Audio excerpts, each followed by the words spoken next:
Yo dije, qué poquitos que somos. No.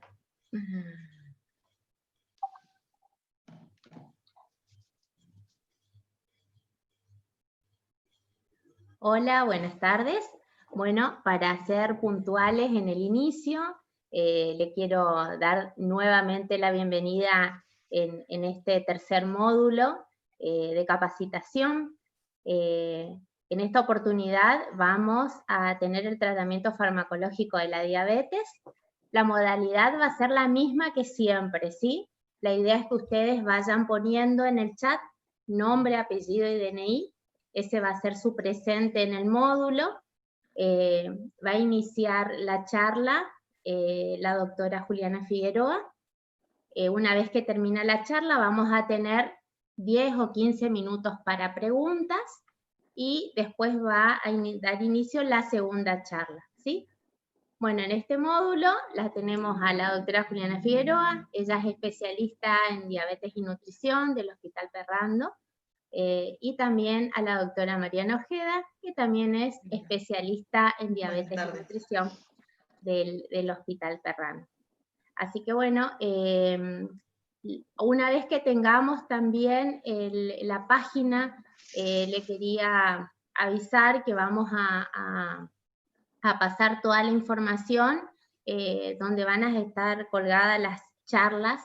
Todavía no logramos resolver toda la parte técnica, pero una vez que tengamos, le vamos a avisar, ¿sí?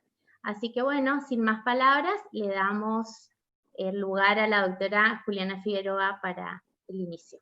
Bienvenida, doctora, muchas gracias. Está muteada.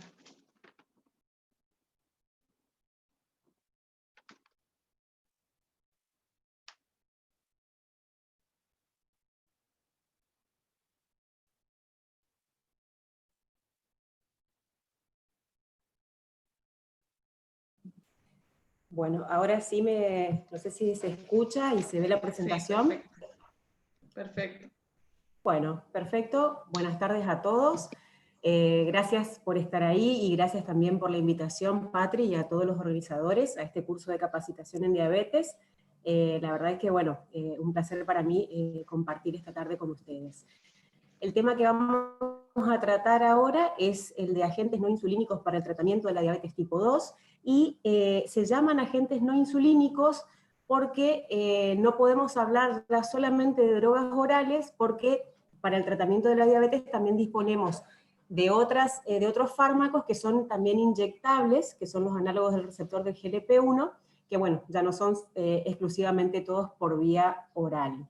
La idea de esta charla es, bueno, no solo que pregunten cuando se termine, que se saquen las dudas, sino también hacer hincapié fundamentalmente en los fármacos que tenemos a disposición en la provincia para el tratamiento de nuestros pacientes con diabetes.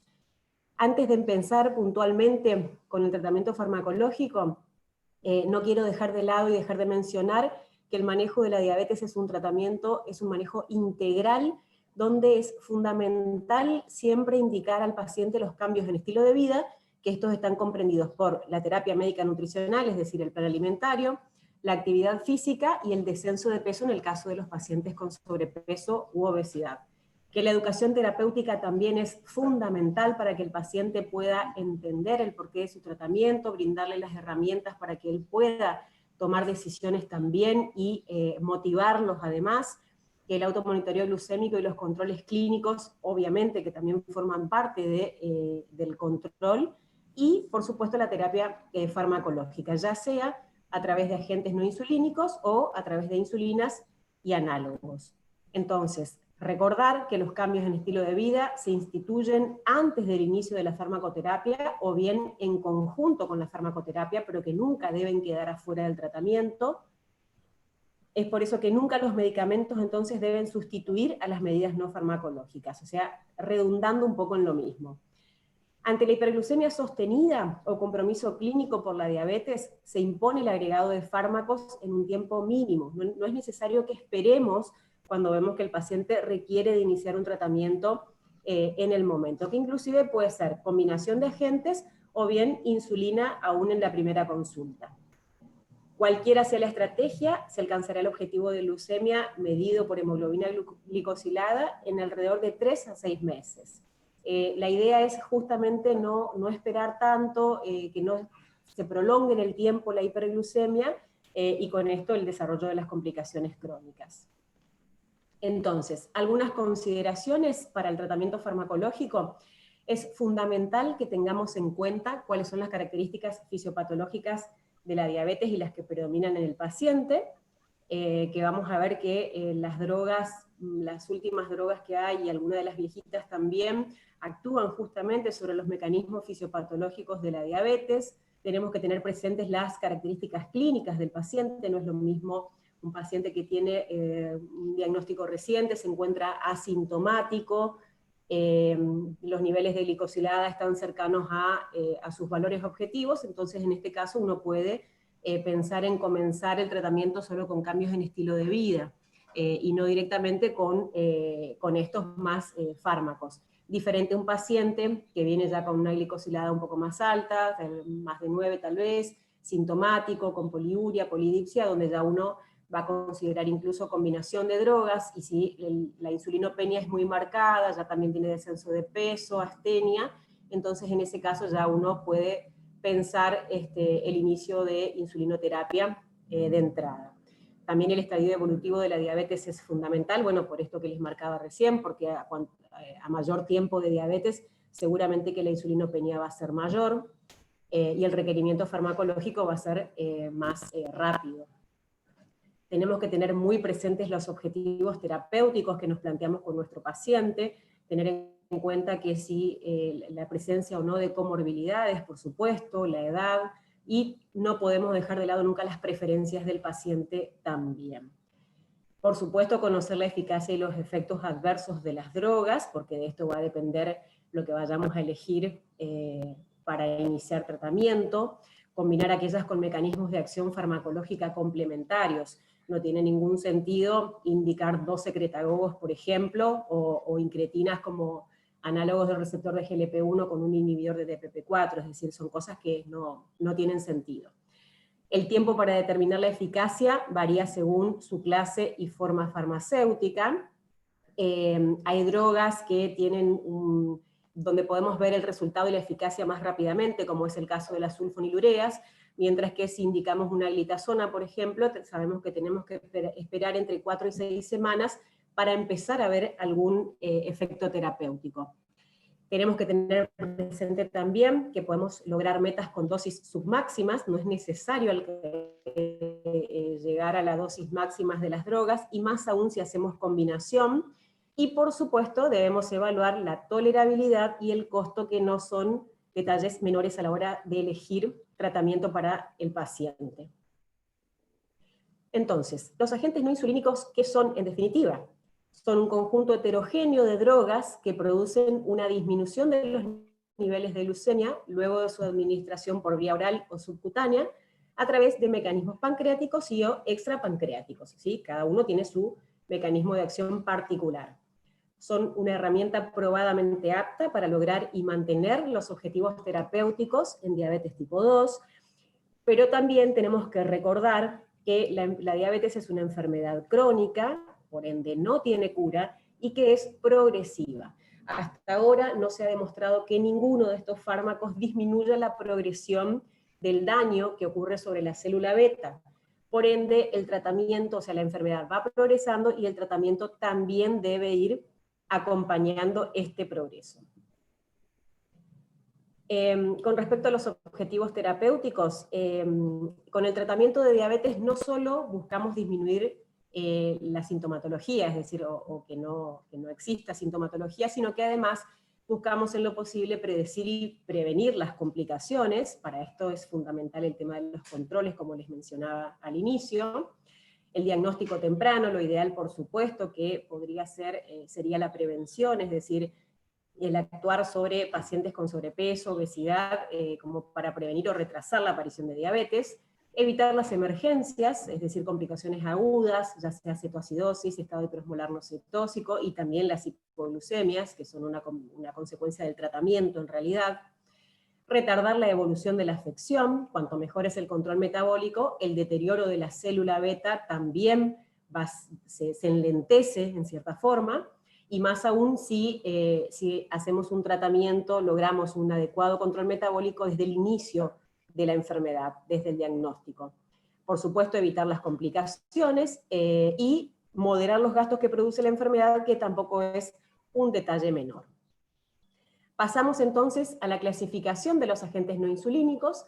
Acá los dividimos en estos grupos. Tenemos por un lado los facilitadores de la captación de glucosa, o los famosos insulinosensibilizadores, que acá tenemos metformina y litazonas. Puntualmente yo me voy a detener a hablar de metformina. Los que estimulan la secreción de insulina, los insulinosecretagogos, las famosas sulfonilureas y los derivados de meglitinidas. En este caso también me voy a detener a hablar de sulfonilureas. Los compuestos relacionados con las incretinas, análogos del receptor de GLP-1, y los inhibidores de la dipeptidilpeptidasa 4, los inhibidores de la absorción de glucosa, la carbosa, que prácticamente están en desuso por los efectos adversos, porque son costosos y porque además producen bastante intolerancia, y los efectos son muy modestos en cuanto al descenso de hemoglobina glicosilada, y los inhibidores del cotransportador de sodio-glucosa tipo 2, que acá los representantes son la empagliflozina, dapagliflozina y canagliflozina. De estos, la EMPA y la DAPA son los que por ahí se encuentran disponibles para el tratamiento de nuestros pacientes con diabetes tipo 2. Muy bien, con respecto a la eficacia de los agentes no insulínicos, la idea es corregir los fenómenos fisiopatológicos que colaboran en la progresión de la diabetes 2. Como les decía al inicio, muchos de estos fármacos actúan sobre estos mecanismos fisiopatológicos. En general, también por eso es importante la combinación de fármacos, porque no tenemos uno que actúe sobre todos. Por supuesto, también la idea es evitar la hipoglucemia y prevenir las complicaciones microvasculares, y mejorar, nunca olvidarnos, de que tenemos que controlar los factores de riesgo metabólico cardíacos conocidos para evitar o retardar las complicaciones macrovasculares. Entonces, vamos a hablar de metformina puntualmente como insulinosensibilizador. La metformina lo que hace es suprime la producción hepática de glucosa, fundamentalmente disminuye la glucemia en ayunas. Por eso no es descabellado que cuando uno inicia el tratamiento con metformina lo haga dando la dosis nocturna, después de la cena.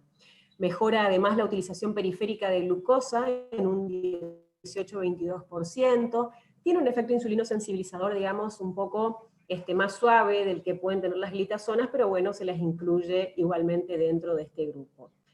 Promueve la reducción del peso corporal, o más bien es neutra en cuanto al peso corporal, lo cual también es fundamental, o sea, porque por lo menos no produce aumento de peso. Produce también disminución de los niveles de VLDL y un ligero aumento del colesterol HDL. Inhibe lipogénesis, estimula lipólisis y tiene algunos efectos antiinflamatorios también. Se administra por vía oral, se absorbe en intestino delgado, y acá un detalle a tener en cuenta: es importante que el comprimido de metformina no debe ser fraccionado, porque se afecta la absorción y además puede producir más intolerancia al paciente. Entonces, nunca fraccionar los comprimidos de metformina. Tienen una vida media relativamente corta, no se unen a proteínas plasmáticas, y la dosis máxima efectiva es de 2 gramos. Si usamos los comprimidos de 850 miligramos, bueno, obviamente si los damos en 3 tomas, suma 2.550 miligramos día, lo cual no está mal, pero bueno, no se ha demostrado que el efecto sea mucho mayor que si usamos 2.000 miligramos. Acá va a ser según lo que tengamos a disponibilidad. Si tenemos los comprimidos de 500 miligramos, que es lo que suele haber últimamente, entonces podemos darle 2 comprimidos juntos después de almuerzo, por ejemplo, y 2 después de cena. Y ahí alcanzamos la dosis máxima. La metformina tiene la ventaja de que puede asociarse con cualquiera de los fármacos de los cuales que mencioné, y también con insulina. Y acá también una cosita que quiero por ahí remarcar es que cuando uno inicia la insulinoterapia, no es necesario retirar la metformina, o sea, tranquilamente puede seguir formando parte del esquema terapéutico, y sin dudas que va a resultar más beneficiosa. desciende la hemoglobina glicosilada entre un 1.5 a 2% aproximadamente, o sea, un descenso importante, disminuye los niveles circulantes de insulina, no produce hipoglucemias porque no produce liberación de insulina, a diferencia de las sulfonilureas, y como les mencionaba antes, entonces es neutra en realidad con respecto a los efectos en el peso.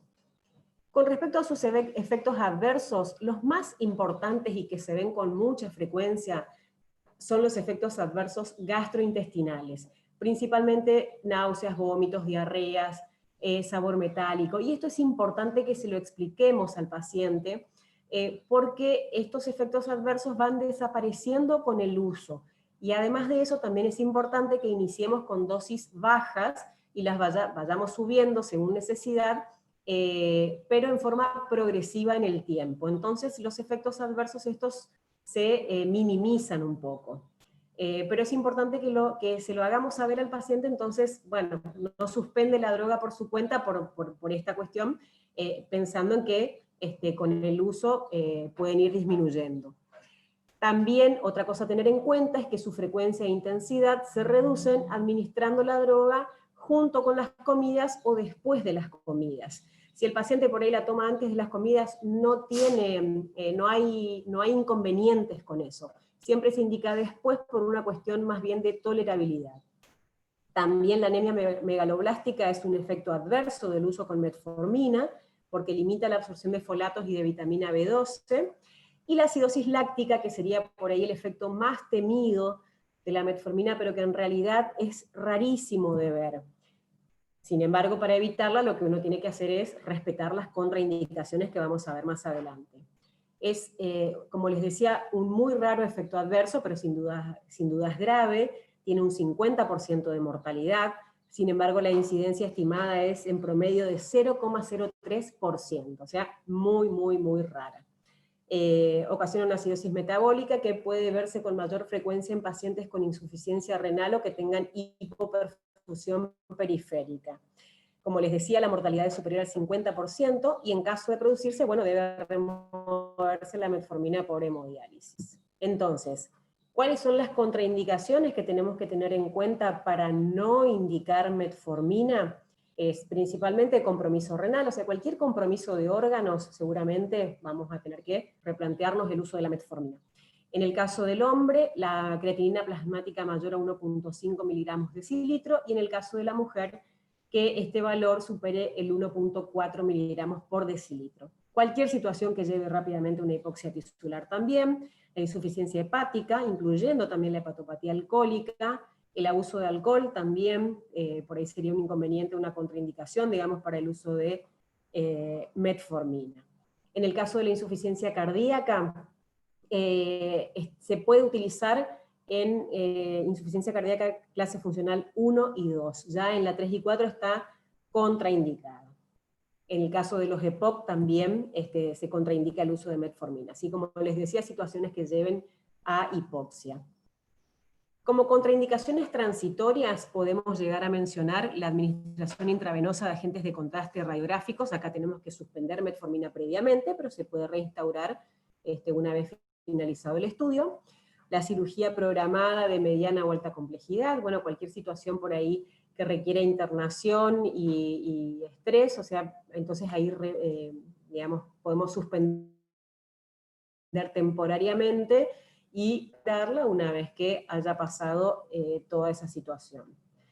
Muy bien, con todos los fármacos, a partir del año 2008, la FDA solicitó que se realicen estudios de seguridad cardiovascular a raíz de, bueno, toda una cuestión que hubo con las glitazonas, ¿sí? Que demostraron supuestamente, porque terminó no siendo real, ¿no?, un aumento de la mortalidad cardiovascular en pacientes, y bueno, a raíz de eso la FDA entonces, como les decía, solicitó que cada fármaco que saliera para el tratamiento de la diabetes debía ser sometido a estudios, a evaluación de seguridad cardiovascular.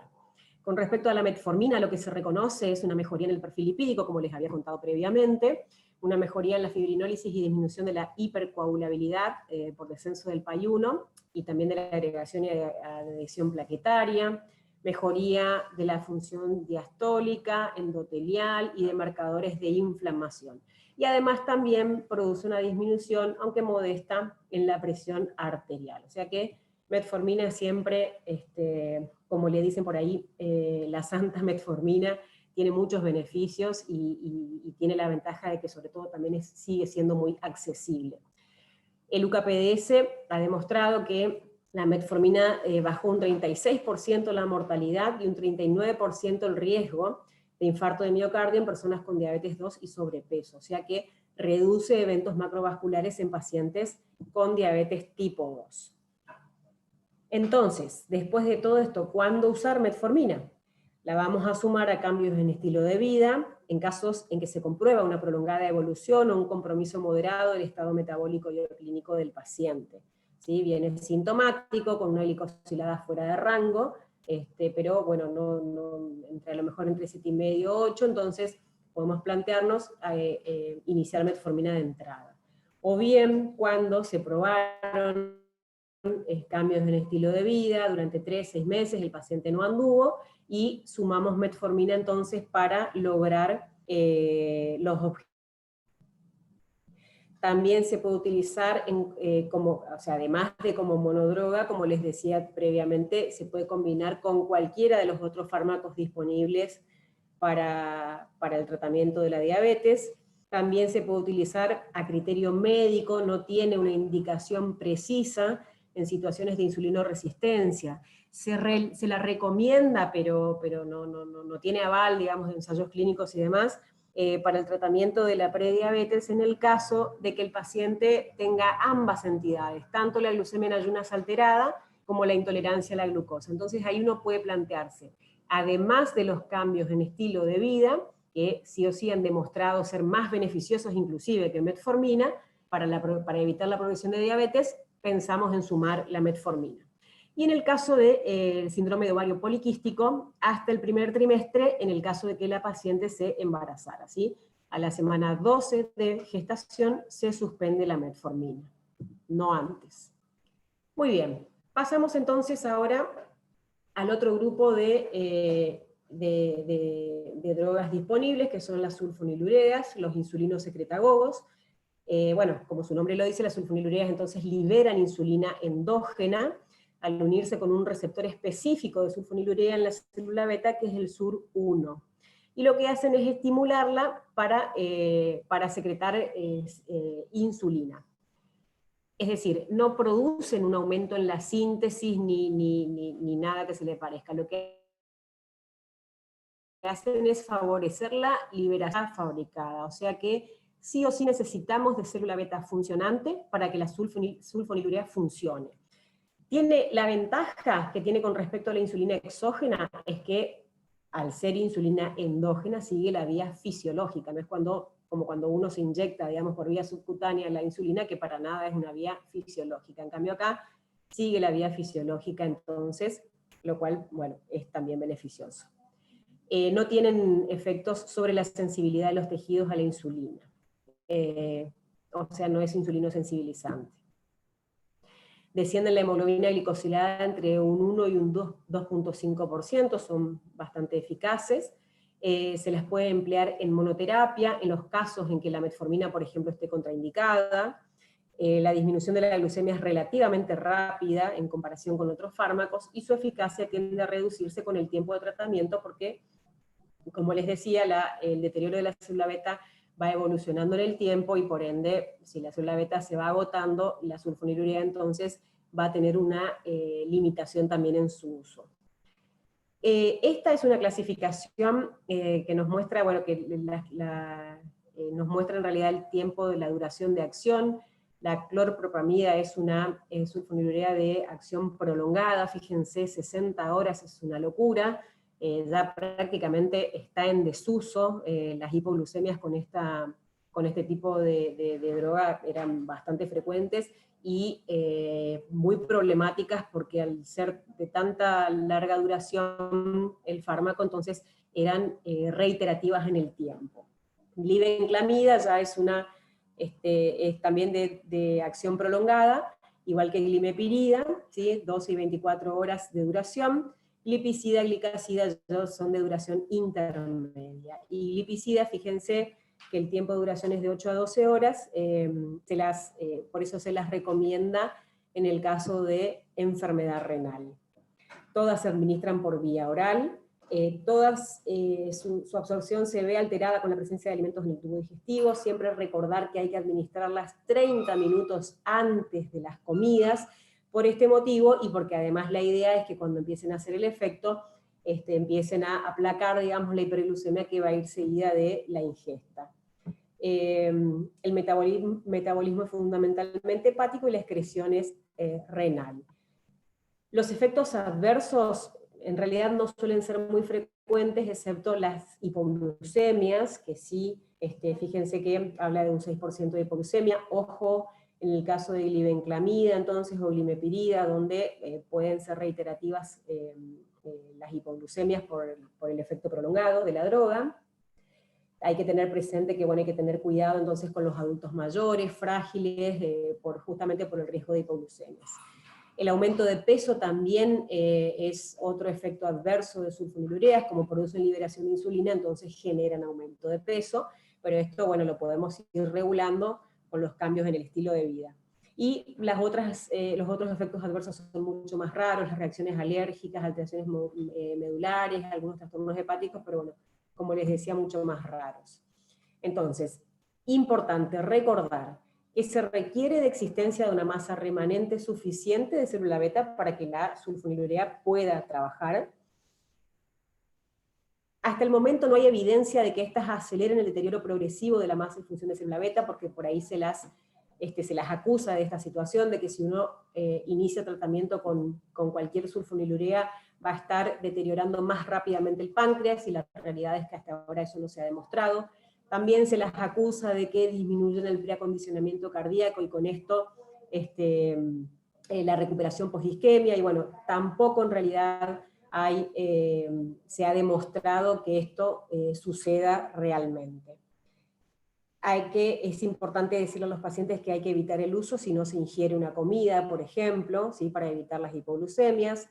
Tenemos que tener en cuenta las interacciones medicamentosas, que ahora les voy a mencionar cuáles son, y en lo posible deberíamos utilizar las sulfonilureas con menor duración de acción, como la glipizida, por ejemplo, pero que bueno, no la tenemos a disponibilidad, así que tenemos glicazida a veces, glimepirida, por ahí preferir esas.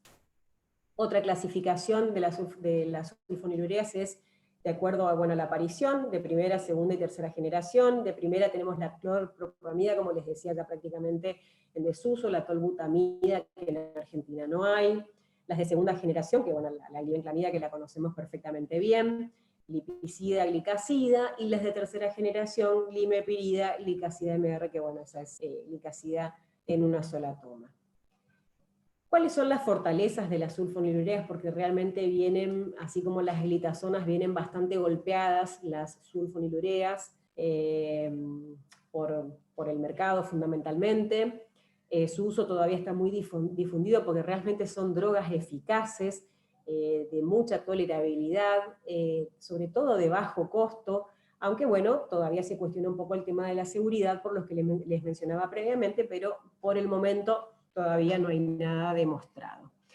Es generosamente aceptada en la práctica asistencial por médicos clínicos y tiene un amplio rango de uso. Acá, hablando de específicamente de glibenclamida, podemos usar dosis tan bajas como 2.5, y si bien la dosis máxima de glibenclamida es de 20 miligramos día, la realidad es que más de 15 ya no tiene mucho sentido administrar.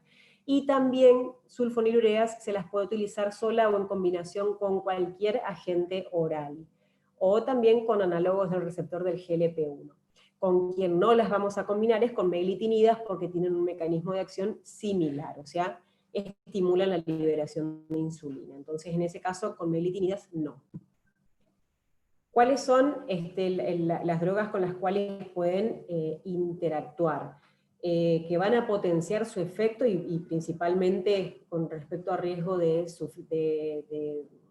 presentar hipoglucemias, el alcohol, cuidado con el consumo de alcohol, que puede potenciar, como les decía, hipoglucemias, salicilatos, betabloqueantes y fibratos, que son todas drogas de uso cotidiano, y pueden disminuir el efecto entonces del uso concomitante de corticoides, diuréticos tiazídicos o de asa, estrógenos, anticonceptivos orales o hormonas tiroides. Entonces, para ir terminando con este grupo de drogas, fundamentalmente, ¿cuándo las vamos a indicar? En diabetes tipo 2, que no respondan a cambios en estilo de vida, cuando la metformina esté contraindicada, como monoterapia o asociadas a metformina, ¿sí? Y recordar las contraindicaciones. Diabetes tipo 1, por supuesto, no hay célula beta, entonces no tiene ningún sentido administrarla. Acidosis y o estado hiperosmolar no cetósico, infecciones graves, cirugías mayores, adelgazamiento, sobre todo cuando hay signos de insulinopenia, ¿sí? La pérdida de peso inexplicable del paciente y está muy sintomático, por ahí vamos a pensar más bien en iniciar con insulina. Diabetes secundaria, pancreatectomía, por lo mismo, no hay célula beta, no hay páncreas, no hay insulina. Embarazo, lactancia, insuficiencia renal, insuficiencia hepática. Y tener precaución en el caso de que haya alcoholismo y bueno, en la edad avanzada, en los pacientes adultos mayores. Pasamos ahora a otro grupo de drogas, que son las incretinas. Las incretinas son hormonas intestinales que se liberan en respuesta a la ingestión de alimentos y que a niveles fisiológicos aumentan la respuesta insulínica de una manera dependiente de glucosa. O sea, estas hormonas lo que hacen es liberar insulina, pero solamente ante la presencia de glucosa en el tubo digestivo, ¿sí? Por eso es que producen tan pocas hipoglucemias, porque tienen, ¿cómo decirlo?, produce una liberación inteligente de insulina, a diferencia de las sulfonilureas, que una vez que uno las toma, la insulina se libera, haya o no haya glucosa circulante. ¿Cuáles son las incretinas? El GIP, por un lado, GLP-1, las acciones reguladoras de la glucosa de estas hormonas están mediadas por la unión y activación a sus respectivos receptores que están localizados en diversos tejidos, incluidos células alfa y beta de los islotes pancreáticos. Después de la liberación, el GLP-1 y el GIP son metabolizados muy rápido por la enzima dipeptidilpeptidasa 4 a péptidos inactivos, o sea, tiene una vida media muy cortita. Es por eso que la inhibición de la DPP4 prolonga la supervivencia del GLP-1 y del GIP. Así es como se logran los efectos benéficos sobre la regulación de la glucosa. De ahí surgen estas drogas. O sea, las estrategias para aumentar el efecto de las incretinas son, tenemos por un lado los agonistas del receptor de GLP-1, que simulan GLP-1 sería, tenemos exenatide, liraglutide, dula, lixisenatide, semaglutide, que son todas drogas que se administran por vía subcutánea, excepto semaglutide que va por vía oral, y por otro lado tenemos los inhibidores de la DPP4 que son potenciadores de incretinas, y acá tenemos a la cita, bilda, lina, saxa y teneligliptina. Las que tenemos a disposición habitualmente son la cita y la linagliptina. Acá está un poco el mecanismo de acción. Una vez que ingerimos los alimentos, entonces desde el intestino se liberan los péptidos GLP-1 y GIP, eso normalmente, ¿sí? En la persona con diabetes debemos recordar que estos mecanismos están alterados, hay una disminución en la síntesis y en la acción de estas hormonas incretinas, ¿sí? Entonces, estas drogas están actuando a nivel fisiopatológico, o a nivel de tratando la fisiopatología de la diabetes, ¿sí? Una de las tantas alteraciones. Entonces, como les decía, el GLP y el GIP entonces son rápidamente degradados por la enzima DPP4.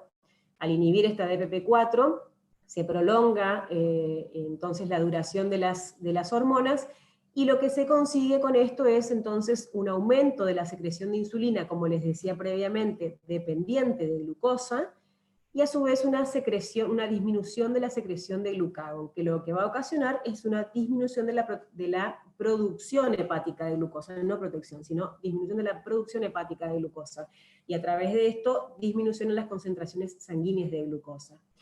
Y acá tenemos que tener presente también que la diabetes es una patología en donde no solo la célula beta está alterada, sino que la célula alfa también, o sea, se considera que es bicelular, digamos, es biohormonal la alteración que se produce en la diabetes, ¿sí? Porque la secreción de glucagón no está inhibida, por ende hay exceso de glucagón, por ende hay exceso en la producción hepática de glucosa, ¿sí? Y con las incretinas, entonces, este fenómeno se vería mejorado. Bueno, la sitagliptina fue el primer inhibidor de DPP4 que salió al mercado. En general, todas estas tienen un efecto neutral sobre el peso, mejoran la glucemia en ayunas y postprandial. En general, todas se administran una vez al día, excepto la vildagliptina, que debe administrarse 2 veces al día, cada 12 horas, y tienen una reducción bastante modesta de la hemoglobina glicosilada, que es del 0,5 al 0,8%. El efecto adverso más común es la nasofaringitis, son las infecciones del tracto respiratorio superior. Y tienen una vida media de alrededor de 12 horas. Como les decía al inicio, no se ha demostrado que ninguna de estas drogas en realidad lleven a una mayor supervivencia de las células betas. Sí se demostró in vitro, pero no en humanos. Entonces, las dosis recomendadas son de sitagliptina 100 miligramos una vez al día, para vildagliptina son 100 miligramos, o sea, son 52 veces por día, Saxa 5 una vez al día, Lina 5 una vez al día, y teneligliptina 20 a 40 también una sola vez al día. Esto simplemente para mostrarles, bueno, como les decía, la reducción de la glicosilada 0,5 a 0,8% es similar en todas. Todas requieren de ajustar dosis en el caso de insuficiencia renal moderada grave, excepto linagliptina o teneligliptina, que se puede administrar a dosis plenas. Todas las incretinas han demostrado en general su seguridad cardiovascular en los diferentes estudios que se han realizado. Tanto los incretinomiméticos, o sea, análogos del receptor del GLP-1, como los inhibidores de DPP4, representan óptimas estrategias para mejorar la homeostasis glucémica. La ventaja que tienen los inhibidores del receptor de GLP-1 es que producen también una reducción de peso corporal. De hecho, el liraglutide, si bien a mayor dosis, a 3 miligramos día, se está utilizando para el tratamiento de la obesidad.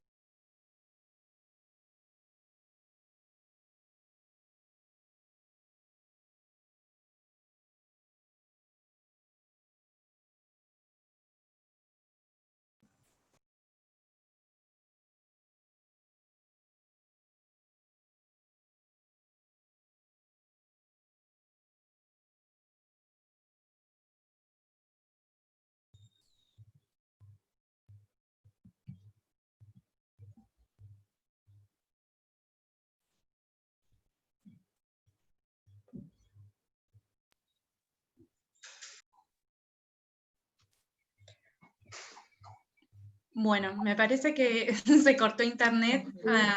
Parece que sí. No, problemas técnicos, le pedimos disculpas, ahora tratamos de comunicarnos. Sí, Bueno, estamos a merced de la tecnología. Sí, suele pasar. Vamos a esperar un segundito a ver si la doctora, y si no, seguimos. Un segundito.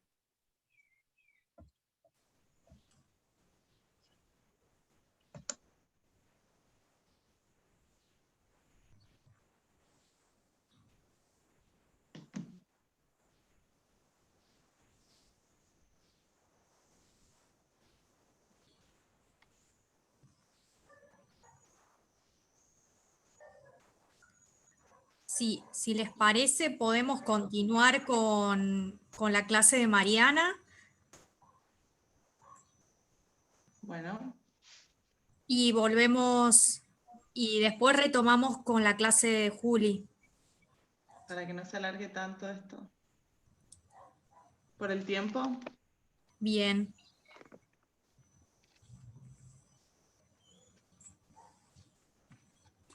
Aprovechamos este espacio para recordarles que si tienen alguna consulta, la hagan directamente en el chat, que después va a haber un espacio donde se puedan responder sus consultas.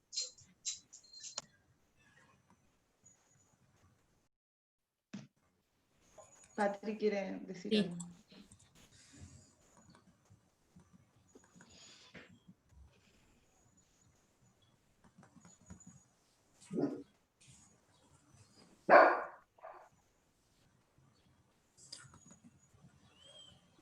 Ahí está.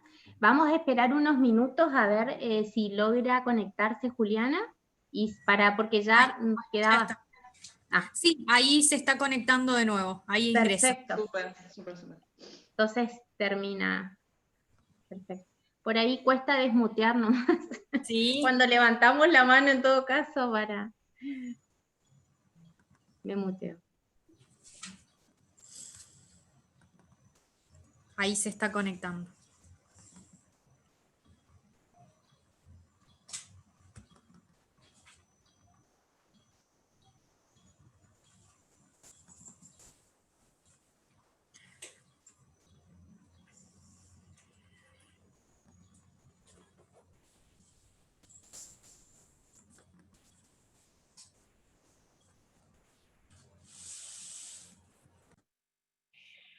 Ahí volví, parece, estoy tratando de acomodarme con la presentación acá a través del teléfono.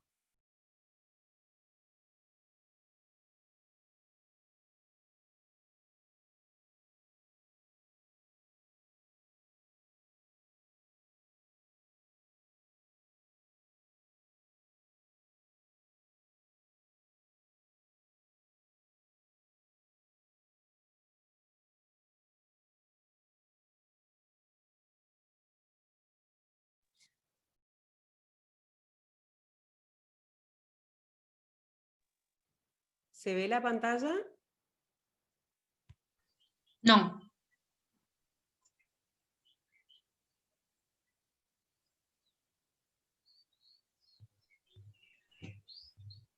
Ahí sí, Juli, se ve tu...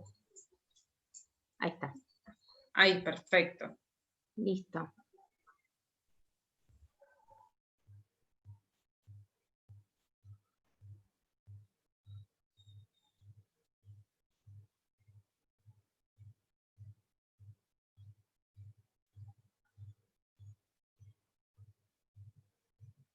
Reiniciar audio.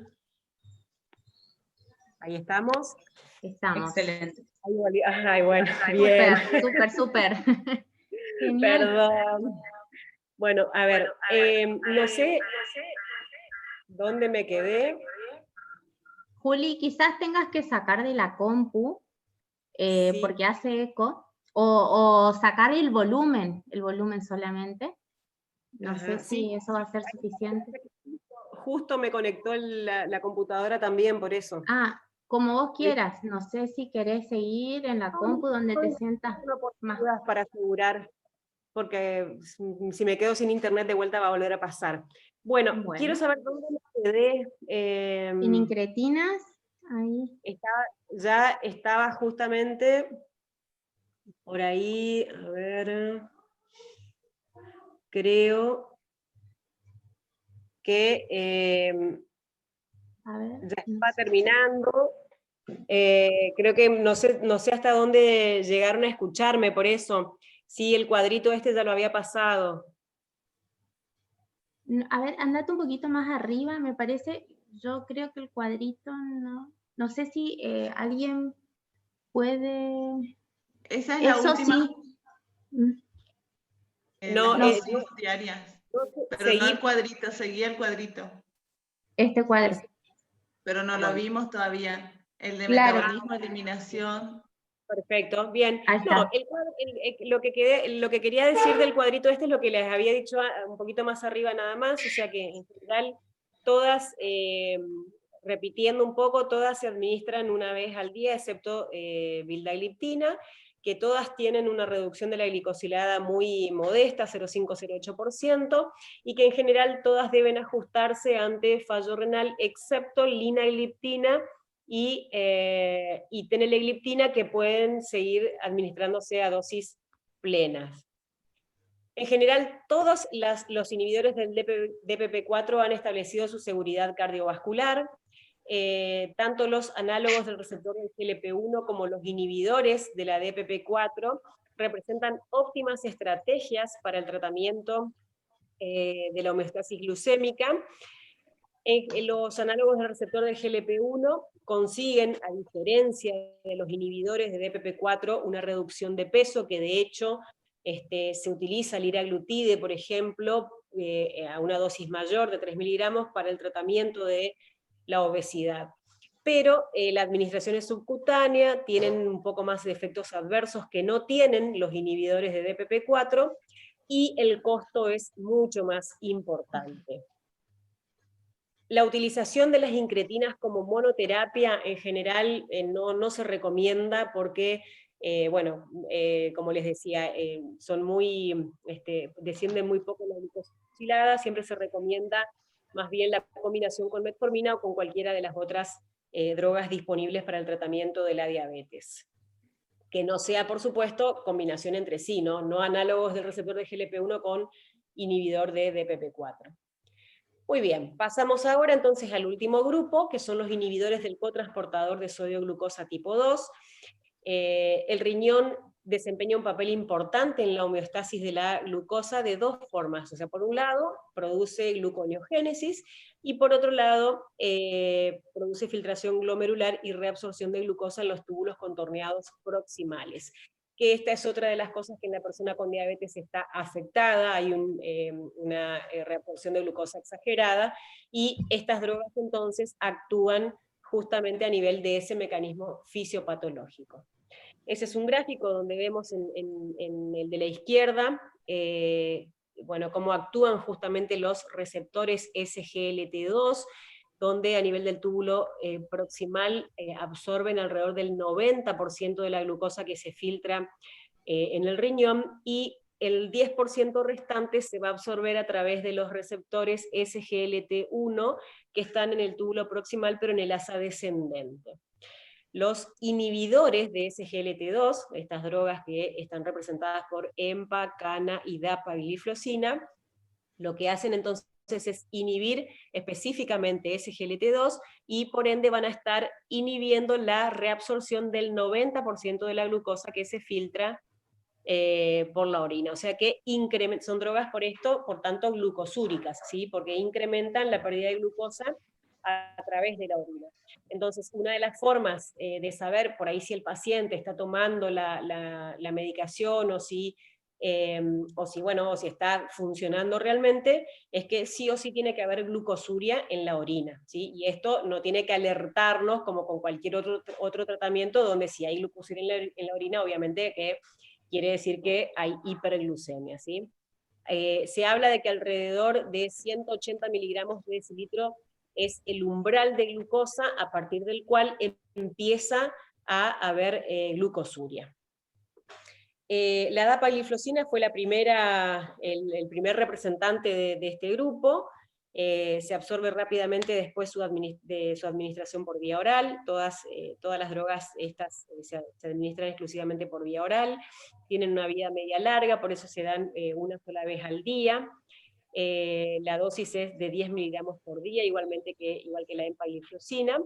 Tienen una reducción de la hemoglobina glicosilada de 0,66%, también es muy poca, pero tienen muchos otros beneficios que las hacen realmente drogas muy valiosas en el tratamiento de la diabetes. Y como les mencionaba recién, entonces también actúan a nivel de la fisiopatología de la diabetes, ¿sí? Lo cual no es una cuestión menor. También colaboran con el descenso de peso, si bien son unos pocos kilos, son de entre 2 y 3 kilos, pero bueno, colabora con el descenso ponderal, lo cual en las personas con diabetes esto es muy valioso, sobre todo se cree que es a partir de la reducción de masa grasa.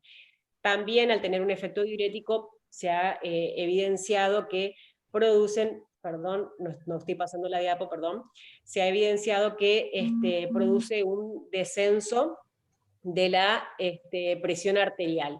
Entonces hay que tener eso presente a la hora de indicarlos, porque si el paciente está normotenso habría que hacer control de la presión como para ver que esta no descienda, digamos, más de lo necesario.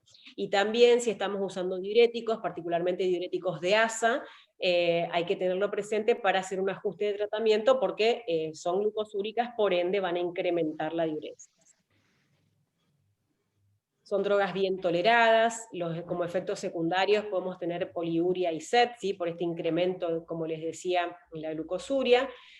No se recomiendan en pacientes con insuficiencia renal moderada en general, el límite para indicarlas es alrededor de 60 mililitros minuto de filtrado glomerular, porque pueden llegar a producir un descenso al inicio del filtrado. Entonces, por eso, como vamos a ver después, es importante hacer monitoreo de función renal. También se habla de fracturas óseas que por ahí pueden tener que ver con caídas por la depresión de volumen que producen. Entonces, ojo en los adultos mayores, ojo en las personas frágiles, porque bueno, pueden favorecer esta situación. Y bueno, terminar con otras consecuencias como alguna fractura de cadera o esta complicación que por ahí no deseamos. La cetoacidosis también es otra situación que puede presentarse, por eso va a estar contraindicada en diabetes tipo 2 que tenga tendencia a la cetosis, porque inclusive la cetoacidosis las puede producir con normoglucemia, se ha visto esa particularidad. Se ha descrito también un aumento de las infecciones del tracto urinario y genital, que pueden llegar a un 4.8% en comparación a la gente que se ha tratado con placebo. De todas formas, esto no implica que tengamos que suspender la administración de la droga. El tratamiento se hace como habitualmente, y excepto que sea ya alguna infección grave o que sean infecciones a repetición, no es necesario suspender la droga. En el caso de la empagliflozina, ha demostrado que producir una reducción del riesgo relativo del 38% de todas las causas de muerte, una disminución del 35% del riesgo relativo de las hospitalizaciones por insuficiencia cardíaca, y también ha disminuido el riesgo de muerte por cualquier causa. Entonces, después vamos a ver que la tendencia actual es, sobre todo, bueno, a partir de guías europeas, es ya no iniciar exclusivamente con metformina en determinados pacientes, sino tener presente el riesgo cardiovascular del paciente, y según iniciar con análogos del receptor de GLP-1, que también han demostrado disminución de la mortalidad cardiovascular, o inhibidores de SGLT2 en el caso de que prime la insuficiencia cardíaca en el paciente. Entonces, la empagliflozina se la utiliza en pacientes con diabetes tipo 2 con alto riesgo de eventos cardiovasculares, entonces, porque, como les mostraba, ha disminuido entonces el riesgo relativo de estos eventos. Se utiliza en general 10 miligramos por día, por la mañana preferentemente. Hay comprimidos de 25 miligramos también, pero no se ha demostrado que por aumentar la dosis tengamos un efecto mayor. No debe utilizarse en pacientes con filtrado glomerular menor de 45 o si la caída persiste. Y la empagliflozina sí se puede usar en caso de insuficiencia hepática. Debemos monitorear el tratamiento al inicio de cada 3 meses, y luego lo hacemos anualmente como hacemos habitualmente con nuestros pacientes con diabetes. Pacientes con predisposición a infección del tracto urinario e infección del tracto genital, bueno, debemos tener precaución en su indicación, y suspender solamente, como les decía, cuando sean situaciones graves o que se presentan a repetición, y cuidado en osteoporosis en los pacientes a los cuales se indicar. Están contraindicadas en diabetes 1, en diabetes 2 con tendencia a la cetosis, y filtrado glomerular menor de 45 mililitros minuto, como les había mencionado previamente. Y para terminar, entonces vamos cerrando, y como conclusiones, entonces lo que quiero dejarles es que el tratamiento de la diabetes 2 se basa fundamentalmente en cambios en estilo de vida y corrección de los factores de riesgo cardiovasculares, que el tratamiento hipoglucemiante ideal aún no existe, aunque cada vez tenemos más y mejores armas terapéuticas, como vimos. Hay drogas que, bueno, intervienen en el riesgo de mortalidad de los pacientes, y estamos ya enfocándonos hacia la fisiopatología de la diabetes. La metformina sigue siendo la primera línea de tratamiento. Todavía para nosotros no hubo cambios en este sentido, pero como les decía, las guías europeas ya dicen otra cosa. y que la verdad es que yo creo que nos vamos a terminar ayornando y adaptando. Lo que pasa es que, bueno, por ahí el costo es una gran limitante de estas drogas, pero mientras las tengamos disponibles realmente tenemos que tener estas indicaciones presentes. El tratamiento farmacológico hipoglucemiante debe ser siempre personalizado, como les contaba al inicio, teniendo en cuenta puntos como el potencial hipoglucémico, el equilibrio riesgo-beneficio, riesgo de hipoglucemia en el peso, y la asociación necesaria en la mayoría de los casos debe hacerse con los fármacos más adecuados para cada individuo, ¿sí? Siempre tratamiento personalizado. Y para ir terminando entonces, los planes de tratamiento, siempre vamos por detrás en realidad de la diabetes, o sea, eso es como figura ahí en el gráfico este que está bastante claro, siempre llegamos tarde, es muy difícil hasta el momento lograr prevenir, y bueno, y las intervenciones no siempre son las adecuadas, a veces también la falta de adherencia del paciente y la inercia terapéutica por parte nuestra hace que, bueno, que esta situación complique un poco el tratamiento, así que bueno, yo les agradezco el haber estado ahí, el que participen, y a ustedes, Patri, la iniciativa de estos cursos, porque bueno, es una forma de poder llegar y transmitir algo, y bueno, una forma de colaborar. Así que gracias a todos por estar ahí, y bueno, espero sus preguntas.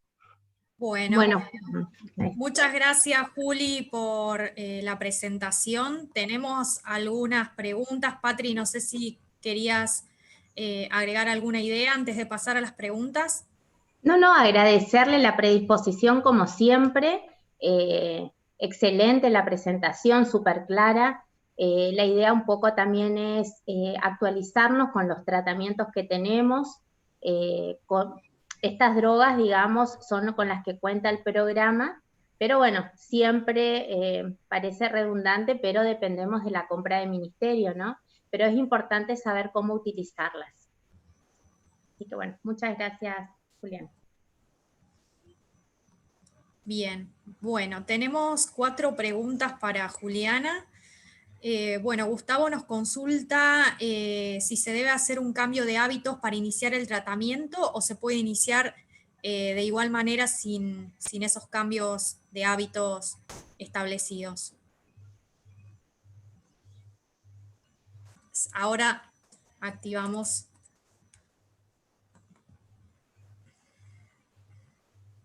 Bueno, no, en realidad la idea es, como les mencionaba al inicio, siempre iniciar con cambios de estilo de vida.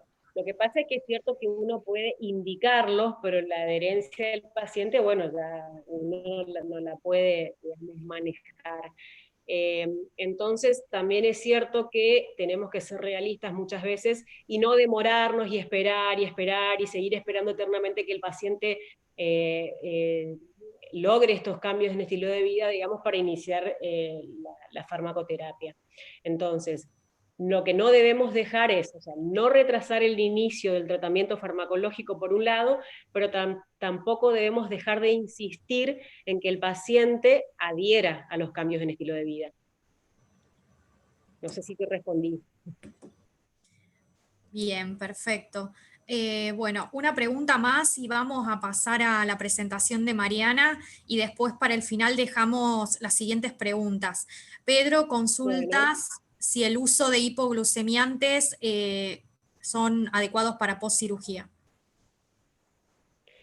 Depende qué cirugía. En general, una cirugía mayor, una vez que el paciente se va de alta, si ya está recuperado, y el paciente venía tomando las drogas orales y ya está de alta, como te decía, está bien, va evolucionando bien, entonces se puede reiniciar su tratamiento previo. Eso no hay inconvenientes. Pero bueno, depende un poco también de qué cirugía. Durante internación, seguro el control va a ser con insulina. Siempre lo más seguro y lo más apropiado es hacerlo mediante insulinoterapia. No sé cómo dejar de compartir la pantalla en el teléfono. Ya no se ve más, Julia, acá. Ahora no se ve más. Listo, perfecto, algo dice entonces. Fíjate, Marian, sí. Si Si podés podés. probar. Ahí voy probando.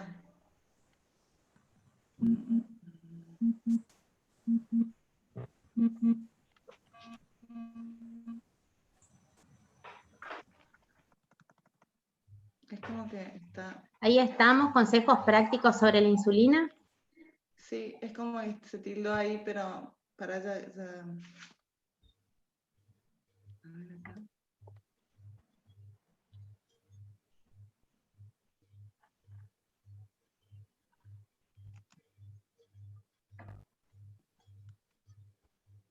Ay, no, como que se tilda ahí. A ver. Ahí está.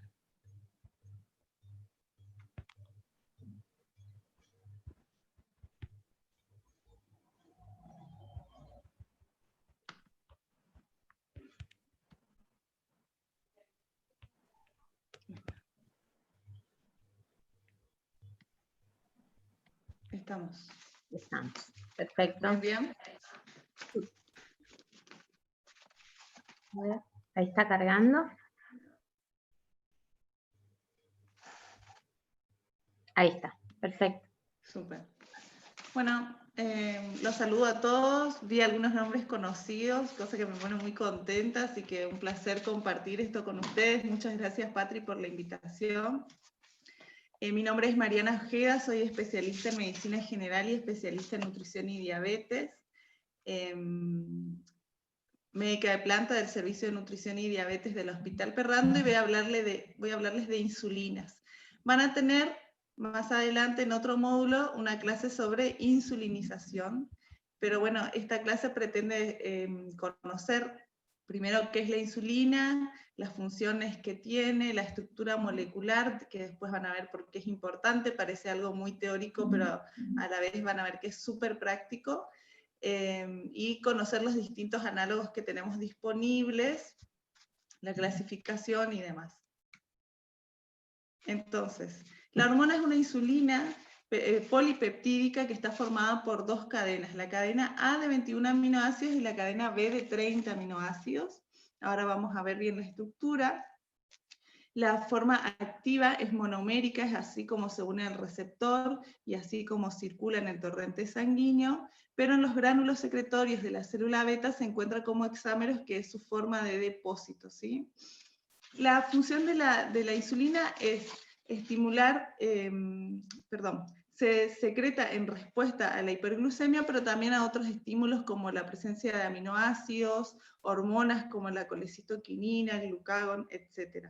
Lo que hace es estimular la captación de glucosa en distintos tejidos y disminuir así la glucemia. En realidad se traduce como pre-pro hormona, o sea, como pre-pro insulina, y se va descendiendo hasta la forma activa, pasa por el retículo endoplasmático, el aparato de Golgi, hasta liberarse como insulina, que es su forma activa, les decía que es monomérica. Y tiene dos patrones de secreción. Un patrón que vamos a llamar basal, cuyo objetivo es mantener la homeostasis glucémica en ayunas, y un patrón que vamos a llamar prandial, donde aumenta la insulinemia para mantener esta homeostasis en relación a la ingesta. Esta es la cadena de insulina, vemos que tiene esta es la molécula de la insulina, tiene dos cadenas, la cadena B de 30 aminoácidos y la cadena A, ambas unidas por dos puentes disulfuro, y la cadena A se caracteriza por tener un puente disulfuro dentro de su estructura. Entonces, les decía que la insulina aumenta la captación de glucosa, especialmente en tejido muscular, hepático y del tejido adiposo, suprime la producción de glucosa del hígado, aumenta la formación de grasas, inhibe su descomposición y promueve la absorción de aminoácidos, evitando la descomposición proteica. La insulina se usa en el tratamiento de la diabetes hace más de 70 años. Primero se usaron insulinas de origen bovino y porcino por su gran parecido con la molécula de la insulina humana, pero actualmente todas las insulinas en uso son insulinas humanas biosintéticas obtenidas a través de la tecnología de ADN recombinante a partir de cultivos de bacterias como E. coli y levaduras como, por ejemplo, Saccharomyces cerevisiae. Ahora les voy a ir nombrando puntualmente, digamos. Entonces, la clasificación más usada, porque antes se clasificaban de acuerdo a su origen, pero bueno, ahora todas tienen la misma tecnología como origen, entonces las clasificamos de acuerdo a su tipo de acción. Entonces, encontramos insulinas de acción rápida, como lispro-aspartica y glulicina, que tienen un inicio de acción a los 15 minutos, un pico de acción a las 2 horas y una duración promedio de 4 horas. Las insulinas de acción corta, como la insulina regular o soluble, que tiene un inicio de acción a los 30-60 minutos, un pico a las 2-4 horas y una duración de entre 6 y 8 horas. La insulina de acción intermedia inicia su acción a las 2 horas, tiene un pico alrededor de las 4 y las 8 horas y una duración de 10 y 16, entre 10 y 16 horas. Y los análogos de acción prolongada que inician su acción a las 2 horas forman una curva bastante amesetada, no tienen pico y pueden durar hasta 24 horas. Pero más adelante vamos a ver que si bien aprenderse estas curvas, digamos, es muy importante para poder armar regímenes de tratamiento con los pacientes flexibles, o digamos teniendo en cuenta esta farmacocinética, hay muchos factores, esto es muy importante aprenderlo así, pero después vamos a ver que hay factores que pueden correr un poquitito y modificar las curvas, que ahora les voy a mencionar. Uno, por ejemplo, es la velocidad de absorción de la insulina, la dosis, el volumen inyectado, por eso ahora empezamos a ver insulinas que son las mismas que ya conocíamos, pero se presentan por ahí con otra concentración. Y la técnica de aplicación. Esto es muy práctico y van a ver después más detenidamente seguramente en insulinización, porque es todo lo que le explicamos al paciente cuando le indicamos insulina, pero es muy importante tener en cuenta que todo esto puede modificar las curvitas que ahora yo le voy a mostrar. Entonces, les decía que la insulina, acá el dibujo está perfecto, se inyecta con las lapiceras, esto parece más una jeringa, pero con las lapiceras se inyecta en ángulo recto al tejido celular subcutáneo. Si son análogos lentos o de acción intermedia, generalmente se depositan en el celular subcutáneo como moléculas grandes, hexámeros, y va difundiendo hasta el capilar, hasta llegar a su forma activa, que son los monómeros. Entonces, acá vemos lo mismo que les contaba en las tablitas, pero con dibujos de las curvas, ¿sí? Entonces vemos que los de acción rápida van a tener un inicio rápido, rápidamente alcanzan el pico, y alrededor de las 4 horas ya no circulan. Las de acción regular, ¿sí? O la corriente sería esta, tarda un poquitito más en llegar al pico y duran un poco más una acción, pero también son las más variables, son las que más, estas dos, son las que mayor variabilidad inter e intraindividual presentan, es decir, que en el mismo paciente, con la misma dosis, el mismo plan alimentario, el mismo nivel de actividad, pueden presentar comportamientos diferentes. Y los análogos de acción lenta tardan un poquito en iniciar la acción, y después es una meseta bastante plana. Esto es lo mismo, y esto es lo que le contaba. Este es el monitoreo continuo de un mismo paciente en diferentes días, y vemos cómo la variabilidad es algo individual. Hay muchos factores que influyen, digamos, pero es algo que hay que tener en cuenta y que es más propio de algunas insulinas. Acá está de nuevo la tablita, y esta es la molécula de la insulina regular, soluble o corriente, ¿sí? Es igual a la molécula de insulina humana, tiene la misma cadena de aminoácidos, no tiene ningún retardante, debe administrarse 30 minutos antes de la ingesta, eso es muy importante aclararle al paciente, ¿sí? Alcanza su pico a las 3 horas y finaliza entre las 6 y las 8 horas. Al ser soluble, lo interesante es que permite su aplicación al celular subcutáneo, endovenosa, intramuscular, incluso intraperitoneal. La insulina NPH tiene a esta misma molécula adosada a un retardante proteico que es la protamina, ¿sí? La protamina hace que se retarde el pico máximo y la duración de acción. Se presenta en suspensión la NPH, por eso es importante homogeneizar esa suspensión antes de la aplicación. Y la acción máxima es dosis dependiente, a menor dosis más rápido alcanza el pico, es insoluble, inicia su acción a las 2 horas con un pico entre las 4 y las 6 horas, y puede finalizar la acción entre las 16 y las 18 horas, pero ese es el factor más variable. Presenta gran variabilidad intraindividual de absorción y de acción, y obliga a veces a regímenes más rigurosos, ¿sí?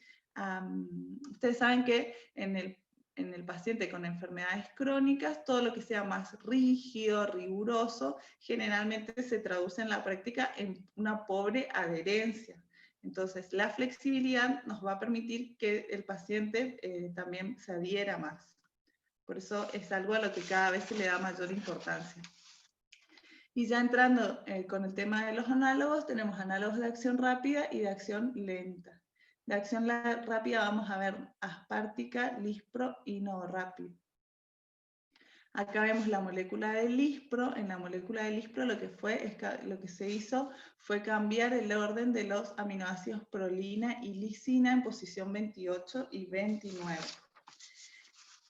En la insulina aspartica se sustituye prolina por ácido aspartico en posición 28 de la cadena beta, y acá falta glulicina, la asparagina se sustituye por lisina en posición 3 y lisina por glutamato en posición 29.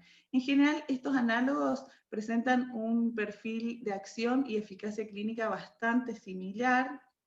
Tras su inyección empiezan a actuar a los 15 minutos, tienen un pico a los 30 minutos y actúan hasta 4 horas.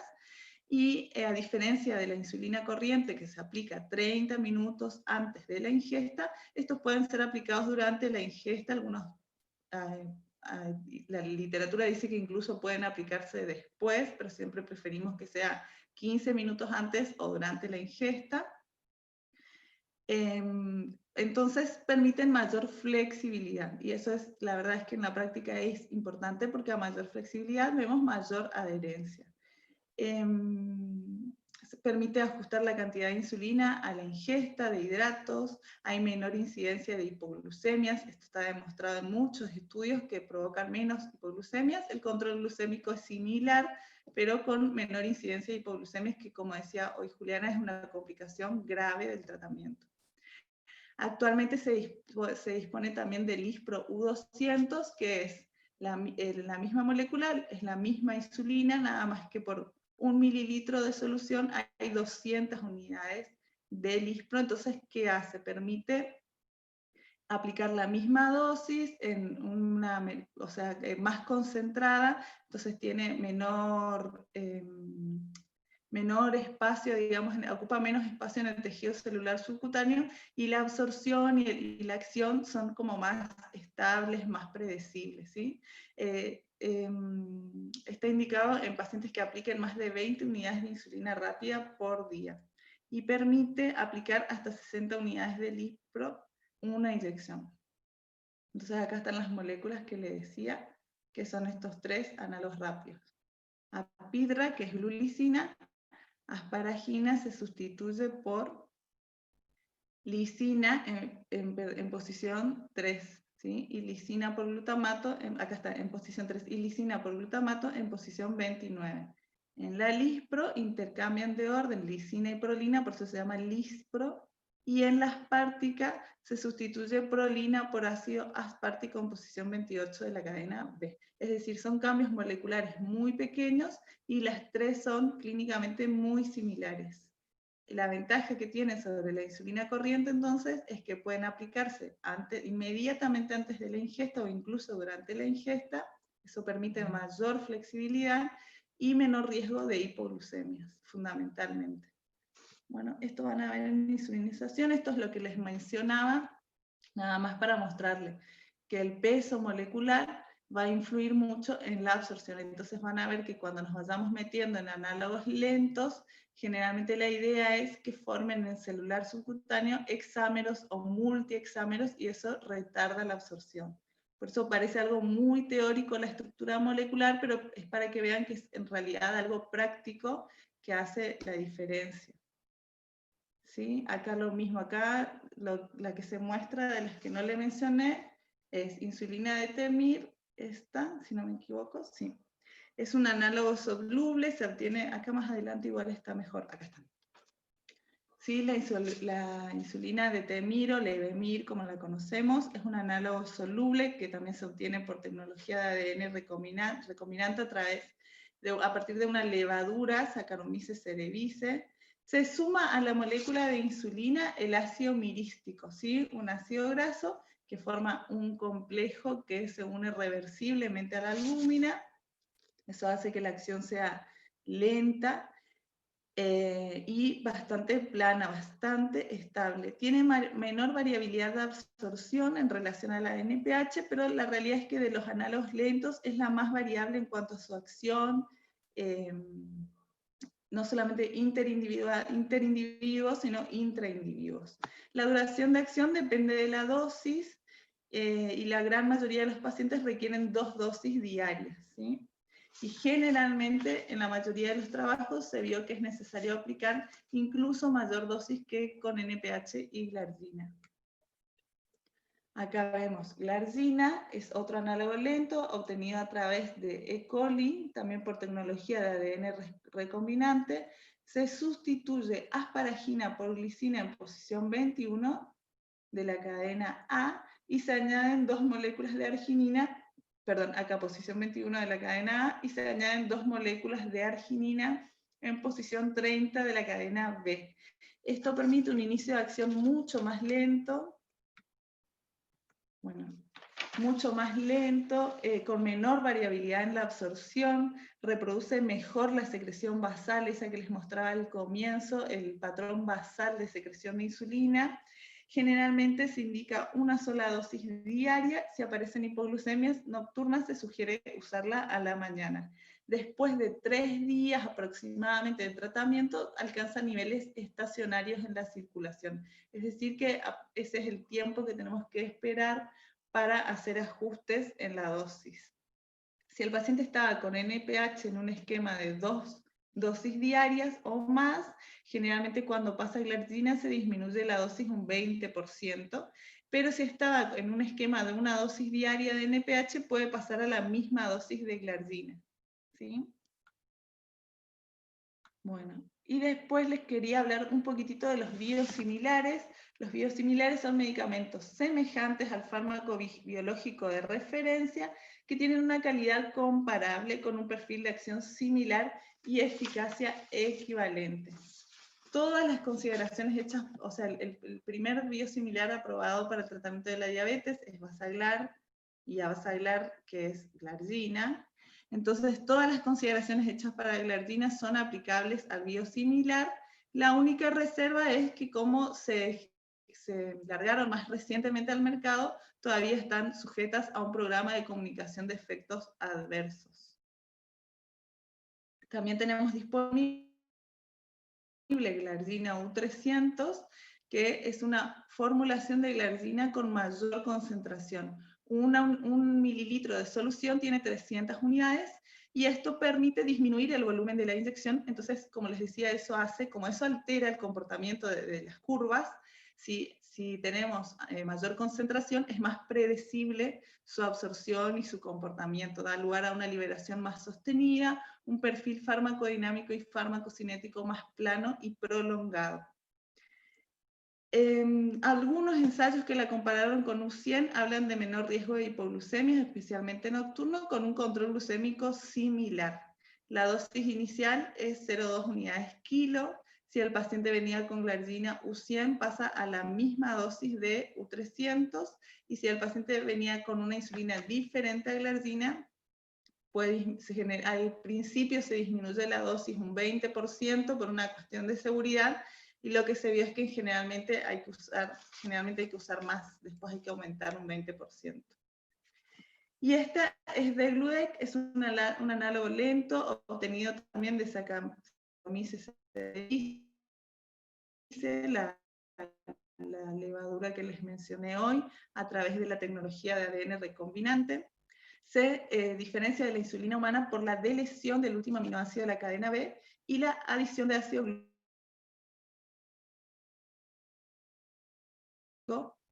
a la cadena A.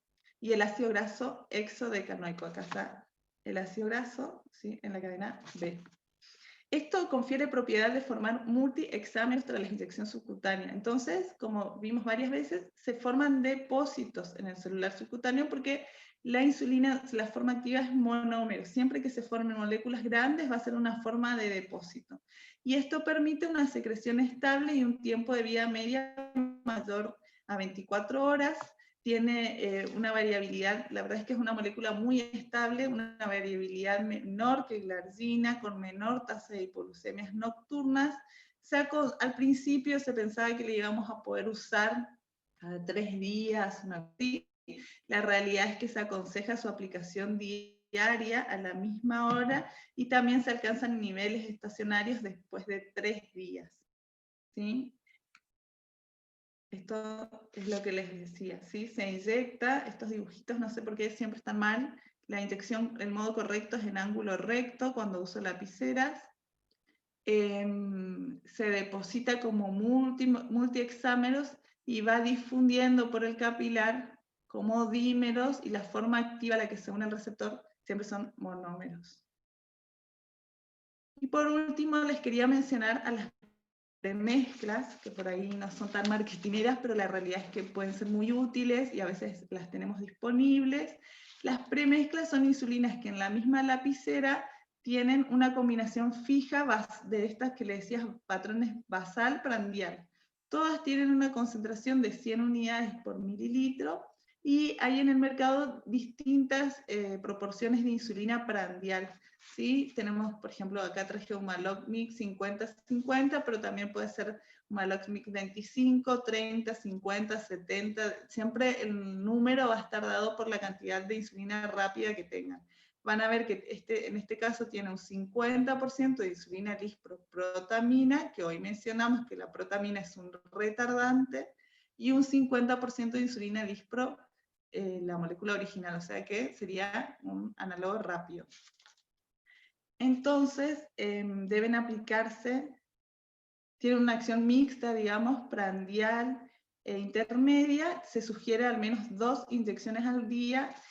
Pueden ser útiles para pacientes muy rutinarios, con un comportamiento bastante estructurado, pero lo cierto es que presentan mayor riesgo de hipoglucemia. Esta es otra, de otra marca, la Novomix 30, siempre el número lo va a dar la cantidad de rapia, ¿sí? Y acá lo mismo que les decía hoy, nomás insisto con esto, porque por eso es importante explicar estas moléculas, digamos. Después mencionar otros factores que influyen sobre la absorción, es decir, que estas curvas que nos aprendemos tan claritas a veces pueden estar influenciadas por otros factores. El primero es un efecto adverso de la aplicación de la insulina, que es la lipohipertrofia o lipoatrofia. Son cambios en el tejido celular subcutáneo, por eso siempre ya van a ver en insulinización, se previenen verificando la técnica de aplicación de insulina, no quiero entrar mucho en eso, pero es muy importante, y después en la consulta revisar los sitios y palpar los sitios en donde el paciente se aplica la insulina. Bueno, obviamente va a depender del tipo de insulina, de la dosis, ¿sí? A veces esta curva tan esquemática, cuando las dosis son muy altas, se modifican, por eso ahora salieron al mercado estas insulinas con mayor concentración. Verificar la técnica de aplicación, bueno, obviamente el flujo del tejido inyectado, el ejercicio, la temperatura ambiente, etc. Bueno, esto que les decía que vienen las premezclas, también se puede conseguir usando jeringas, pero es como más riesgoso. Y esto es para mostrarle cómo se arman regímenes de tratamiento. Ya les digo, no voy a entrar en insulinización, pero para que vean que esto es práctico, ¿sí? Yo tengo que acomodar mi tratamiento a la vida del paciente teniendo en cuenta estas curvitas. Entonces, puedo indicar insulina corriente antes de las comidas para evitar estos picos prandiales, y una insulina de acción intermedia como NPH, que a veces la verdad es que las curvitas son más cortas, Entonces tengo que ver, de acuerdo al monitoreo, si pongo, esto es una sola dosis de NPH, pero a veces son necesarias 2 o 3. Acá está, por ejemplo. Esto es un paciente que se aplica NPH a la mañana y al mediodía, ¿sí? De la mañana, fíjense cómo no le cubre para nada el cambio prandial del desayuno, empieza a actuar para el almuerzo y finaliza para después de la cena. Y la del mediodía, la que se pone en el almuerzo, puede cubrirle la ingesta de la cena y la idea es que cubra esto en ayunas. Entonces, sí o sí, este paciente con insulina de acción intermedia va a necesitar aplicarse insulina soluble o algún análogo rápido para cubrir estas excursiones prandiales. Bueno, estos son todos ejemplos. Este paciente ocupa un análogo de acción rápida con 2 dosis de NPH. Y fíjese cómo intento controlar estas excursiones, ¿sí? Es bien, parece algo muy teórico, pero la realidad es que después hay que traducirlo a la práctica. Este paciente usa un análogo, se pone a la noche, un análogo de acción lenta, puede ser de Gludeck por la curva, y sí o sí necesita análogos de acción rápida para controlar estas excursiones prandiales. Muy bien. Bueno, esto es lo que les mencionaba hoy, que antes se usaba clasificar la insulina por su origen, hoy la realidad es que no tiene mucho sentido, no trabajamos con esas insulinas. Siempre revisar los frascos de insulina, recordemos que la NPH es una solución que tiene que homogeneizarse antes de aplicarse, y la insulina corriente o los análogos lentos son transparentes, no tienen que estar alteradas las características organolépticas de ningún medicamento que vayamos a indicar. Muy bien. Entonces, por ejemplo, si contamos con corriente, siempre insistir con aplicarla 30 minutos antes de las comidas. En cambio, si tenemos disponible análogos de acción corta, pueden aplicarse 15 minutos antes o durante la ingesta. Las insulinas basales, la realidad es que no tienen que ver con una comida, sino que buscamos otra cosa, como les mostraba hoy. Y después, en cuanto al almacenamiento, la temperatura ambiente antes de abrir, antes de aplicarse, es muy importante que no esté fría la insulina, porque si no la inyección es más dolorosa. Nunca se debe congelar porque pierde su efectividad. Tiene que estar almacenada lejos de una fuente de calor y nunca expuesta al calor directo. Temperatura ambiente en la literatura es hasta 26 grados, así que nuestra temperatura ambiente a veces excede esa temperatura. Bueno, y los efectos adversos más importantes es la hipoglucemia, que tiene consecuencias gravísimas a nivel cardiovascular, a nivel neurológico, y después, hoy lo que les mencionaba un poco Juliana con la hipotensión, ¿no? Una hipoglucemia puede provocar una caída y puede representar mucho deterioro de la calidad de vida del paciente. Entonces es un efecto adverso al que cada vez le damos, por suerte, mayor importancia. Es muy importante tener en cuenta que hay que buscarlo. Bueno, se hizo un estudio muy interesante que después, si quieren, les puedo compartir, donde se mostró que los pacientes a veces no nos cuentan que tuvieron hipoglucemia. Hay que preguntar, hay que buscarla, mirar el registro y preguntarle, además de ver el registro. Otros efectos adversos, el aumento de peso, porque sabemos que la insulina es una hormona anabólica, la lipo, hiper o atrofia, que les decía tiene mucho que ver con la técnica de aplicación, así que eso van a ver en insulinización, pero es fundamental explicarle a los pacientes, dejarles un material que les permita repasar esto, no dar por sentado que está bien la aplicación, revisar los sitios de inyección y demás. El edema insulínico, que no es tan frecuente, pero puede presentarse sobre todo cuando hay una mejoría muy rápida del control glucémico, y las alergias, que tampoco son tan frecuentes, pero bueno, esto se resuelve con el tratamiento habitual de una alergia y ir cambiando la molécula. Eso es todo. Muchas gracias. Aguardo sus preguntas, comentarios. Bueno, muchas gracias, Marian. No sé si hay alguna pregunta. Tengo que dejar de compartir. Perfecto.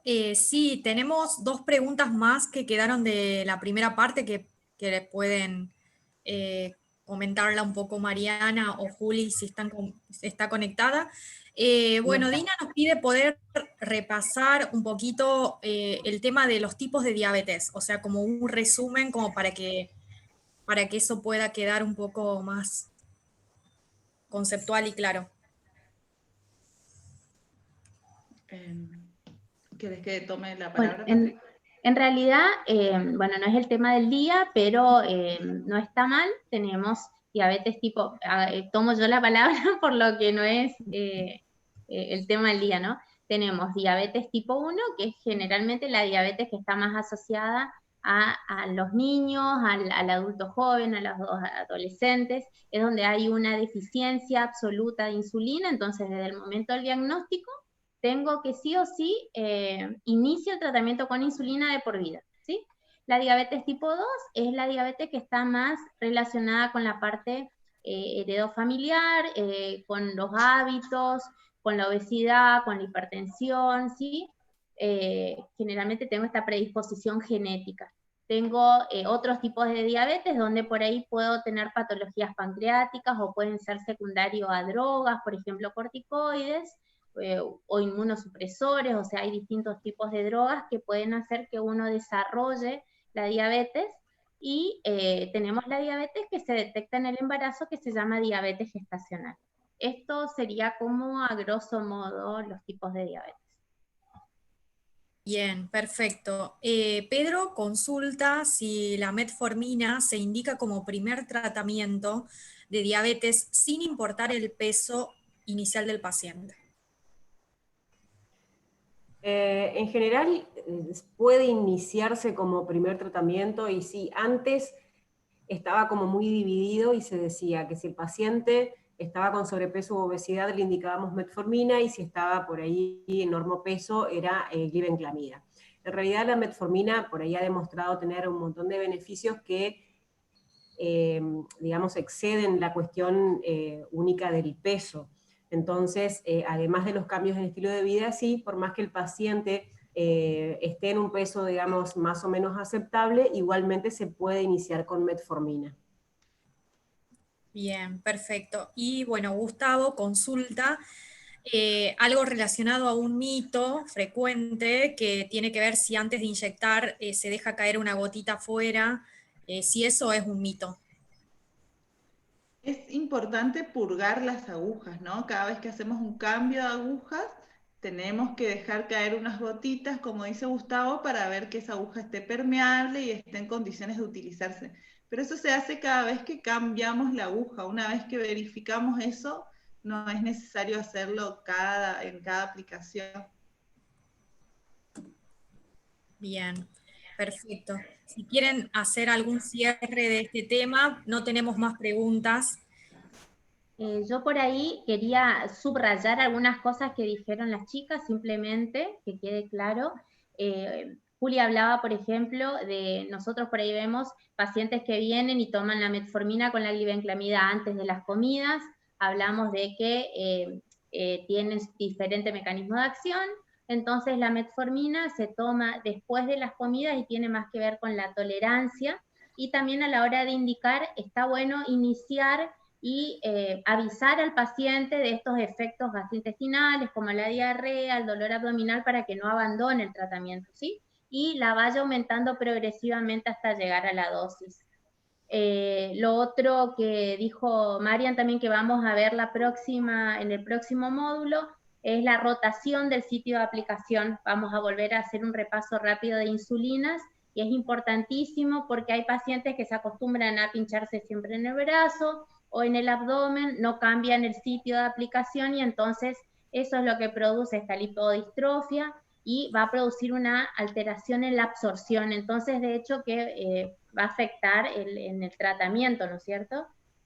El almacenamiento parece una pavada, pero es importantísimo que tengan en cuenta que no tiene que estar expuesto ni a altas ni a bajas temperaturas. Por eso es importantísimo para cuidar y preservar, digamos, que la insulina, digamos, esté bien, ¿no es cierto?, para que cumpla con su función. Y una preguntita que le quería hacer a Juli, cuando uno indica un tratamiento, por ejemplo, ¿cuánto tiempo tenemos que esperar? Por ejemplo, si inicia con metformina, ¿no? Porque vemos pacientes que hace 5 años están con 1000 de metformina, con 2 comprimidos por día. ¿Cuánto tiempo deberíamos esperar como para evaluar si necesitamos asociar con otro fármaco o ver cómo está el paciente? No, eso se hace, como decía por ahí al inicio, en general en 3 a 6 meses. Claro. O sea, no hay que esperar mucho más como para tomar una decisión y realizar un cambio terapéutico. Y como también aclaraba en algún momento que alguien había hecho una pregunta, a veces, si bien uno tiene que ser insistente con los cambios en el estilo de vida, también es cierto que no podemos pasarnos años esperando que los pacientes adhieran para realizar algún cambio en el tratamiento farmacológico. Exactamente, eso es importantísimo porque vemos pacientes con años de tratamiento que no se reevalúan, y con respecto al tratamiento de insulina, que lo vamos a ver también en el próximo módulo, también es importante, no es que yo voy a tener toda la vida la misma dosis, y Mariana lo dijo perfectamente. Exacto. O sea, es un tratamiento artesanal, va a depender del estado del paciente, del momento del paciente, de la situación donde voy a poder subir o bajar dosis, o voy a tener que ajustar el tratamiento, ¿no? Entonces, la clase de hoy era más que nada conocer este tratamiento vía oral o inyectable, saber de nuevo, repasar que es un tratamiento artesanal, que tenemos que adecuarlo a la situación del paciente. Eso significa que no va a ser siempre la misma dosis, ni siempre el mismo tratamiento. Y bueno, no sé si las chicas quieren aclarar algo más. No, un breve comentario quería hacer sobre las lipodistrofias, porque Marian, mencionaste algo re interesante. Hola, ¿se me escucha? Hola. Sí, perfecto. Hay una pregunta más que acaban de postearla, así la podemos contestar. Nos consultan, que creo que también tiene que ver con la de la clase que viene, pero como a modo resumen, ¿cómo calculo las unidades de NPH y la corriente? Bien. Bueno, primero termino lo de lipodistrofias porque Patri mencionó algo en relación al dolor que es interesante. Generalmente en este efecto adverso de la aplicación de insulina se pierde sensibilidad, o sea que se forman estas pelotitas, pero difícilmente el paciente nos vaya a contar eso, porque es más, a veces prefieren aplicarse ahí la insulina porque no, como tienen menos sensibilidad, no les duele. Entonces tenemos que buscar la hipoglucemia y las lipodistrofias, siempre revisar los sitios de aplicación, porque si no varía todo esto que estuvimos hablando, entonces es muy importante. Y después con respecto al cálculo de las unidades, bueno, eso sí es puro meterme en insulinización a full, ya lo van a ver, pero en general hay dosis de inicio. Si el paciente viene sin tratamiento y está con síntomas muy claros, puedo iniciar con 10 unidades en general, o 0,2 kilos es lo que dicen las guías, pero seguramente esto van a ver con mayor profundidad en el módulo de insulinización. Es importante que no le tengan miedo a la insulina, o sea, muchas veces la primera barrera y la primera resistencia es la del médico, entonces un poco la idea es que uno conozca, por ahí sé que son muchas insulinas, por ahí conviene como familiarizarnos con las que tenemos acceso. Hoy desde el programa tenemos todas estas opciones, pero bueno, lo importante es que ustedes sepan que la hiperglucemia produce lesiones crónicas que se van agravando y que es importante reevaluar el tratamiento, lograr los objetivos para disminuir las consecuencias graves y irreversibles a largo plazo. No sé si hay alguna otra preguntita, o Juli, ¿querés agregar algo más? No hay más preguntas. Bueno, no, simplemente una cosa que por ahí yo no dije, ya que están hablando de hipoglucemia, es que también es importante que a todo paciente que le indicamos una sulfonilurea, en general tenemos que explicarle también el reconocimiento de las hipoglucemias. Por ahí tenemos la desventaja de que, bueno, en general el paciente que usa tratamiento farmacológico, o sea, que no usa insulina, no tenemos un monitoreo para ofrecerles, pero es importante que sepan reconocer cuáles pueden ser los síntomas y cómo tratar, y cómo prevenir sobre todo. Entonces lo que les decía antes, digamos, si va a suspender una comida por algún motivo, entonces que no tome la pastilla, porque a veces el paciente no registra muy bien esto de que tiene que ser media hora antes de la comida, y lo toma a las 12, indefectiblemente todos los días, y a lo mejor almuerza a la 1, entonces 2:30, 1 menos cuarto, hace una hipoglucemia. Entonces el paciente tiene que saber reconocerla y saber qué hacer, aunque de última no tenga tiras para medirse, pero bueno, en el momento tiene que saber qué hacer como para solucionarlo, y después en la consulta,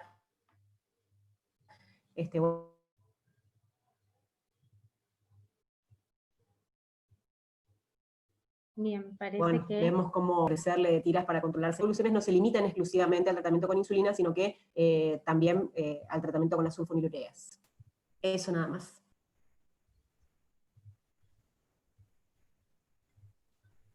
Muy bien, creo que estamos, podemos ir cerrando el módulo de hoy. Cualquier preguntita que quede por ahí, que a ustedes le haya generado duda, el módulo que viene vamos a volver a tocar insulina, insulinización, sitios de aplicación, y bueno, va a ser un módulo interesante también porque vamos a ver pie diabético, así que son dos temas importantes que vamos a tratar de darle en el tiempo que tenemos que darle. Y bueno, muchas gracias de nuevo, Marian y Juli, por la predisposición de siempre, por la claridad. Son excelentes profesionales, siempre están ahí atentas y colaborando. Así que de nuevo, muchas gracias y bueno, creo que podemos ir cerrando hasta el próximo módulo. ¿Sí? Muchas gracias, Dani, Vero, todos. Gracias bueno, a vos, Patri, y a chao, todos. chao. Chao, nos vemos.